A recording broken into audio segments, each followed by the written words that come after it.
Hi guys, welcome back. आज के इस वीडियो में हम लोग डिस्कस करेंगे येसो इंडस्ट्रीज़ के बारे में। तो ये कंपनी केमिकल इंडस्ट्री में ऑपरेट करती है और इस बार बहुत सारी केमिकल कंपनीज के जो है बढ़िया रिजल्ट्स आए हैं। उसी में से एक येसो इंडस्ट्रीज़ है। तो इसका जो रेवेन्यू है वो लगभग 59% से ग्रो करा है। तो सबसे पहले इसके बिजनेस मॉडल को समझते हैं। तो ये जो कंपनी है ये स्पेशलिटी केमिकल्स मैन्युफैक्चर करती है।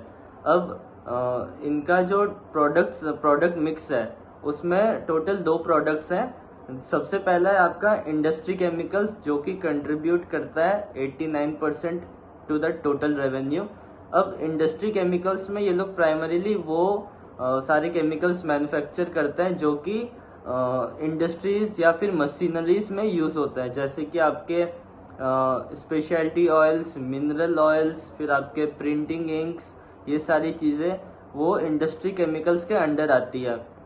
और जो कंज्यूमर केमिकल्स वाला सेगमेंट है वो 11% कंट्रीब्यूट करता है टू द टोटल रेवेन्यू। इसके अंडर ये लोग वो सारे प्रोडक्ट्स मैन्युफैक्चर करते हैं जिसका एंड यूजर जो है वो कंज्यूमर है, जैसे कि आपका एडिबल ऑयल हो गया, वो सारी चीज़ें है ना। तो अब ये जो 89% इंडस्ट्रियल केमिकल से आता है और 11% आपका कंज्यूमर केमिकल से आता है, ये दोनों मिलके टोटल 100% कंट्रीब्यूट करता है। इसके अलावा कंपनी का और कोई प्रोडक्ट सेगमेंट अभी के टाइम पर नहीं है।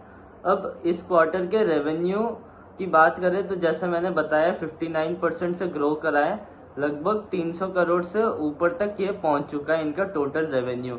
इसके अलावा इनका जो एबिटा मार्जिन्स है वो भी 600 बेसिस पॉइंट से एक्सपैंड हुआ है और 23-24% के आसपास पहुंच चुका है। अब इनका एक और चीज़ ये है कि जो इनका वर्किंग कैपिटल साइकिल था वो भी कम हुआ है। मतलब कि पहले इनका वर्किंग कैपिटल साइकिल 190 डेज का हुआ करता था, अभी के टाइम पर वो Q1 में इम्प्रूव होके जो है 143 डेज हो चुका है। तो इससे हमें पता चलता है कि कंपनी का जो रिसीवेबल्स है वो इनको जल्दी मिल रहा है, इन्वेंट्री जल्दी सेल हो रही है और जो इनका पेबल्स है वो डिले हो रहा है, जो कि एक अच्छा साइन है बिजनेस को लेके, है ना।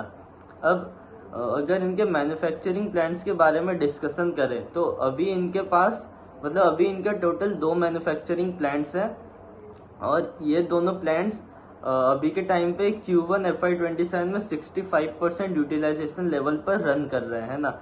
और ये जो दोनों प्लांट्स हैं ये मिलके पीक रेवेन्यू जनरेट कर सकते हैं 1500 करोड़ का।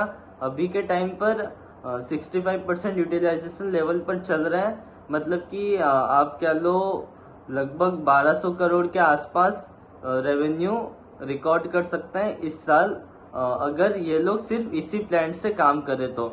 मतलब कि कोई एडिशनल केपेक्स करके इसकी यूटिलाइजेशन लेवल को और इंक्रीज नहीं करे तो फिर FY27 में 1200 करोड़ तक का रेवेन्यू ये लोग रिकॉर्ड कर सकते हैं। लेकिन इनका कहना है कि ये लोग केपेक्स का जो इनका पहले प्रोजेक्टेड अमाउंट था उसको इंक्रीज कर रहे हैं। मतलब कि पहले इनका प्लान था कि ये लोग FY27 में 125 करोड़ रुपए केपेक्स में इन्वेस्ट करेंगे, लेकिन अब ये लोग जो है 250 करोड़ रुपए FY27 में केपेक्स में इन्वेस्ट करने वाले हैं। इसके पीछे का रीज़न ये है कि इन्होंने कहा कि Q1 FY27 में हमें हमारे प्रोडक्ट की बहुत ज़्यादा डिमांड देखने को मिली है, जिस वजह से इनका जो अभी के टाइम पे जो प्लांट्स है उनका यूटिलाइजेशन लेवल भी इंक्रीज हो गया, ठीक है। अब इनको लग रहा है कि आने वाले समय में हमें और ज़्यादा कैपेसिटी की ज़रूरत पड़ेगी, इसलिए ये लोग जो है केपेक्स कर रहे हैं। और उसकी ज़रूरत पड़नी भी है क्योंकि FY26 में लगभग 800-850 करोड़ का इनका रेवेन्यू था। अगर ये लोग कोई ज़्यादा केपेक्स नहीं करेंगे तो फिर 1500 करोड़ पर जाके इनका जो टॉप लाइन है वो रुक जाएगा, क्योंकि उससे ज़्यादा तो मशीन्स प्रोड्यूस ही नहीं कर पाएगी, तो फिर वो लोग बेचेंगे क्या। इसलिए इनका केपेक्स करना ज़रूरी है। तो अब ये लोग जो है केपेक्स करके अपनी कैपेसिटी को इंक्रीज कर रहे हैं। अब फ्यूचर गाइडेंस की बात करें तो इनका कहना है कि हम लोग अगले 2 साल तक रेवेन्यू को 30-40% CAGR से ग्रो कर सकते हैं।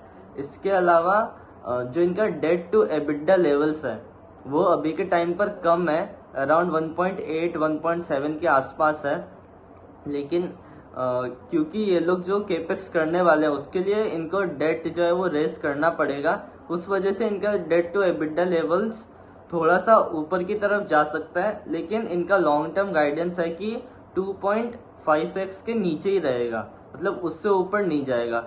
और वैसे एज सच इतना कोई प्रॉब्लम है नहीं, क्योंकि केपेक्स करने के लिए डेट उठाना ही पड़ेगा, वरना फिर ये लोग इक्विटी डाइल्यूट करेंगे। तो जो पैसे ये लोग डेट के थ्रू रेस कर रहे हैं वो केपेक्स में ही जा रहा है, और जो केपेक्स है वो आगे कंपनी को हायर रेवेन्यू जनरेट करके देगा।